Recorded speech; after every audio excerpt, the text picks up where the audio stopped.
Nagsunod-sunod na nga kasi. Hintay lang matapos yun, ano? Oo, hintay mo lang matapos mong ibaba. Yan o, kahit sa iyo ng cellphone yan. Nagsunod-sunod na nga kasi kanina. Dumami na kanina. Kasi wala si signal.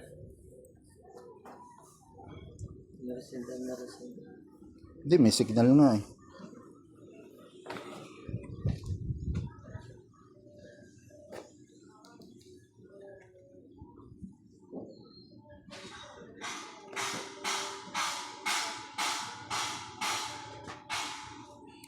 Sa OTP sa retailer, minsan nagtatagal. Hindi nga pumasok mo. Ayun, no, tama naman. Tama pa rin yung, ano, yung text sa iyo kung tama.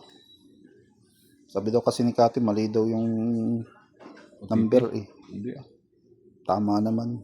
Yan lang po talagang matagal. Mayroon kasing ganyan. 027, 490 ang huli. 490. 673 yan. Hindi, yung number niya. 9490.